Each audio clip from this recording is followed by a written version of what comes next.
안녕하세요. 이번 주 뉴스는 구글 딥마인드 알파데브 새로운 정렬 알고리즘 발견입니다. 오랜만에 오픈 AI 관련 소식이 아니에요. 와, 와우. 범위가 넓네요. 저희가 그렇죠. 뉴스를 또 취재력이 네. 상당합니다. 네. 네, 단순히 구글 딥마인드. 딥마인드 많이 들어봤고 구글도 익숙한데 구글 딥마인드 어떤 회사인가요? 알파고 만든 회사 아닙니까? 그건 딥마인드. 구글 딥마인드는 어떤 회사일까요? 잘 모르죠, 저는. 네. 또 최신 소식인데 네. 이제 원래 구글 딥마인드 원래도 뭐 붙여 나왔는데 이제 둘 다 알파벳, 그러니까 구글이 모회사가 알파벳이잖아요. 그 알파벳의 AI 관련 자회사가 영국에 있는 딥마인드였습니다. 딥마인드는 뭐 그 자체로도 유명했죠. 알파고 쇼크를 처음 이제 세상에 보인 회사니까요. 그렇죠. 근데 이제 구글에서 AI 관련 경쟁력을 높이기 위해서 4월부로 구글의 리서치 조직과 연구 조직이죠. 이게 딥마인드를 이제 통합해서 원팀을 했습니다. 그래서 기존 딥마인드 수장 데미스 하사비스가 이제 그 통합 구글 딥마인드의 그 수장으로 가고요. 이제 구글 리서치의 원래 제프 디는 구글 전체의 수석과자로 가게 됐습니다. 네. 인수합병을 한 건가요? 뭐 그냥 원래 어차피 둘 다 알파고 알이 있었으니까 그냥 뭐 합친 거겠죠. 네, 팀 조직 변경. 예, 맞습니다. 혹시 수석 과학자. 저는 요즘 이 직함이 좀 끌리더라고요. 원래는 이제 CEO, 이제 CTO가 굉장히 이제 회사 약간 네임밸류나 이제 핵심 인력했을 텐데 요즘 수석 과학자라는 이름도 되게 주목해 보이더라고요. 대표적으로 이제 오픈AI의 일리아 셔츠케버. 예. CSO인가요, 그러면? 아니요, 그냥 수석 과학자라고 하더라고요. 영어로 궁금해가지고. 그게 굉장히 멋있습니다. 항상 엄청나게 약간 글로벌한 세미나에 가서도 머리도 벗기셨거든요. 티셔츠도 딱 맞고 회색 티 아니면 뭐 그림 그려지는 동물 티셔츠 입고 오는데 거기서 막 되게 엄청난 인사이트를 뱉으시니까 오히려 더 멋있어 보이더라고요. 그리고 뭐 머리 벗겨진 거나 회색 티에 대해서 뭔가 그게 있습니까? 아니요, 근데 진짜 너무 네네 장난입니다. 알겠습니다. 오히려 더 멋있잖아요. 그렇죠. 네네. 이런 얘기보다 사실상 이제 구독자분이나 시청자분들한테 네. 정보를 줘야 되지 않습니까? 맞습니다. 네, 무슨 정보를 줄까요, 오늘은? 말씀드렸다시피 새 정렬 알고리즘 발견입니다. 그 정렬 알고리즘이 최근 10년 동안 새로운 알고리즘이 나오지 않았는데 학계에 이거를 이제 딥마인드 AI 알파데브가 새로 발견을 한 겁니다.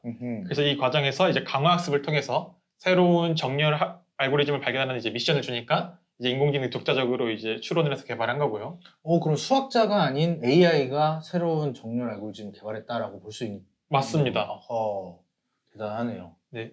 이 정렬 알고리즘이 무엇인지, 그리고 또 이게 어떤 의의가 있는 거는 우리 개발자 베이스인 찬수님이 더 잘 알 것 같은데요. 정렬 알고리즘이 정확히 뭘까요?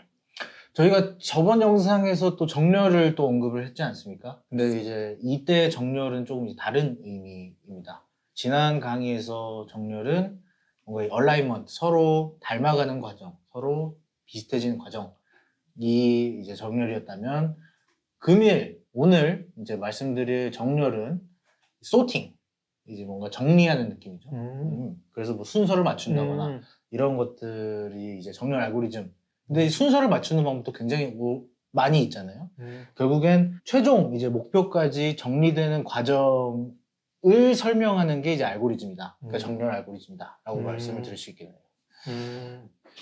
지난주 정렬 문제는 어떤 이제 윤리적 문제, 어떤 가치 판단, 이런 인문학적인 약간 논의가 함께 곁들여져 있다면 이번에 이 정렬 알고리즘은 어떤 개체들을 효율적으로 배열하는, 원하는 목적에 따라서 개체들을 수학적으로 배열하는 그런 대수적인 내용이겠네요. 이 정렬 알고리즘에 대해서 제가 대학교 다닐 때 감명 깊게 교수님께 한번 들었던 어떤 예시를 한번 들어보겠습니다. 젓가락 숟가락을 짚지 않습니까? 근데 그 젓가락 통에 젓가락 짝이 맞아야 되잖아요. 근데 그 서로 다른 네 쌍을 가진 젓가락 통이 있어요. 거기 엄청 많은 젓가락들이 있겠죠. 근데 이때 어떻게 하면은 가장 빠르게 한 쌍을 집을 수 있는지, 그것도 이제 어떤 정렬 알고리즘으로 쉽게 풀 수가 있는. 5개. 맞습니다. 그 얘기였습니다. 예. 최소 몇 개를 꺼내야지 꼭 한 쌍이 맞느냐라고 음. 생각을 하면은 굉장히 문제가 쉬워 보이는데 여기서 가장 빠르게 한 쌍의 젓가락을 꺼낼 수 있는 방법은 무엇이냐라고 했을 때 정렬 알고리즘 개념이 또 들어갈 수가 있는 아, 거죠. 네네.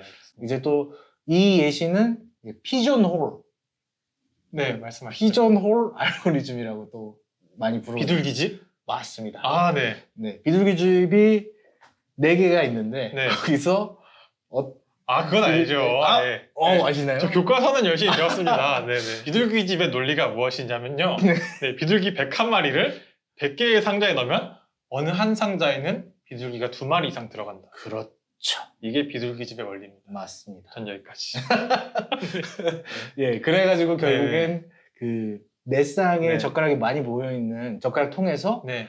5개를 그냥 무작위로 집으면 한 쌍은 무조건 맞는다. 음. 그래서 교수님이 같이 밥 먹으러 이렇게 네. 오시면서 알려줬는데 네. 오늘 이게 수업 시간에 배운 피존홀이야 라고 했을 때 굉장히 감명을 받았습니다. 비슷한 게 옛날까지는 아니죠. 알파폴드가 뭐 단백질 구조를 이제 분석했다고 했는데 그 당시에는 이게 뭐 과잉 보도다 이런 얘기가 좀 학계에 있었거든요. 아, 뭐 발견이라고 하기도 애매하다. 예를 들면 우리가 화학적으로 새로운 원소 발견하면 막 노벨상 받고 그러잖아요. 그쵸, 그쵸. 이제 그 정도 급의 발견은 아닌데 마치 이제 그런 급의 발견인 것처럼 해서 약간 비판적인도 있었는데 이번 정렬 알고리즘 어떤지요? 이게 알고리즘이 사실상 어떤 순위를 매기기가 좀 애매해요. 왠지 아세요? 알고리즘 순위라는 게 이제 어떤 알고리즘이 제일 적절한지. 그렇죠.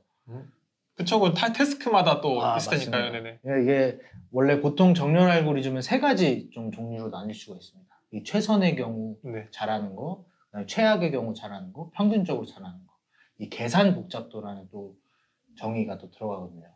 근데 사실 이번에 새롭게 한 거를 좀 보면은 굉장히 적절하게 잘 발명을 해냈다. 그러니까 결국엔 어떤 없는 것에서 새로운 것을 창조를 했으니까 굉장히 좋았다라고 저는 생각을 하고 있습니다. 이게 원래는 아까 제가 여쭤봤던 게 수학자가 원래 하는 이 일이었거든요. 네. 근데 사실 저는 되게 놀란 게 그러니까 세상 어떤 발명과 다름없어요. 어떤 방법론을 새롭게 찾아나가는 거는. 네. 근데 이거를 그 수학 쪽에 관련된 수학자분들이 하는 게 아니고 AI가 찾아냈다. 이게 굉장한 그거인 것 같네요. 이 자체로도 대단하지만 네. 어떤 AI 창의적 작업의 어떤 또 한 번의 또 그 윗단의 가능성을 본 그렇죠. 기념비적 사건이겠고 뭐 경우에 따라서는 뭐 언제든지 지금 바로 활용 가능한 수준의 네, 그쵸, 좋은 그쵸. 알고리즘이라고 할 수 있습니다. 근데 이걸 알파 데브가 할 때 뭐 강화학습을 통해서 발견했다고 해요. 이 강화학습에 대해서 살짝 설명해 주시고 네, 이번 주 마치겠습니다. 아하. 강화학습 제일 뭐 유명한 그게 있죠. 뭐 슈퍼마리오 같은 아니면 뭐 자동차가 이렇게 막 골까지 가는 그런 현상인데 결국엔 저번 영상에서도 살짝 말씀을 드렸던 것 같아요. 결국엔 그 골 펑션을 이루기 위해서 이 AI가 플러스로 되는 그런 어떤 점수가 있고 마이너스가 되는 점수가 있는데 그런 것들을 혼합해서 어떻게 골 펑션으로 다가가냐 이거에 대한 어떤 전반적인 프로세스가 강화학습이다라고 이제 보시면 되고요. 그런 것들을 통해서 여러 가지 거의 이제 어떻게 보면 전수조사랑 비슷해요, 강화학습이. 왜 비슷해요? 네? 왜 비슷해요? 그러니까 그러면 모든 경우의 수를 네. 이제 한번 보면서 네네네. 얘네들이 어떤 게 플러스가 되고 어떤 게 마이너스가 되는지 그 경우의 수마다 이렇게 나누는 거거든요.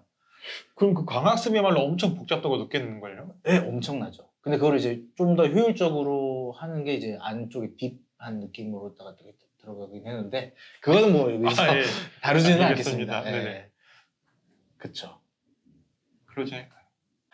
그러면 오늘 이제 시간에 언급드렸던 것들 중에서 가장 뭐 인상 깊었거나 네. 어떤 정보 네. 어떤 게 있을까요? 비둘기집의 원리가 가장 인상 깊었습니다. 아하, 비둘기 집의 원리. 이게 결국엔 그것도 정렬 알고리즘 중에 하나고 이게 굉장히 많아요, 종류가. 근데 이미 이제 그게 제일 중요한 거죠. 이미 수학자들은 더 이상 학계에서 여기서 더 발전될 게 없을 것이다 했는데 AI가 거기서 그걸 찾아냈다. 이게 좀 오늘 설명드리는 거에서 굉장히 중요한 인사이트지 않을까 싶습니다. AI는 무궁무진한 가능성이 있다. 동의합니다. 인정합니다. 네, 그럼 오늘 마무리 할까요? 네. 고생하셨습니다. 이게 또 촬영이에요? 네. 몰랐네.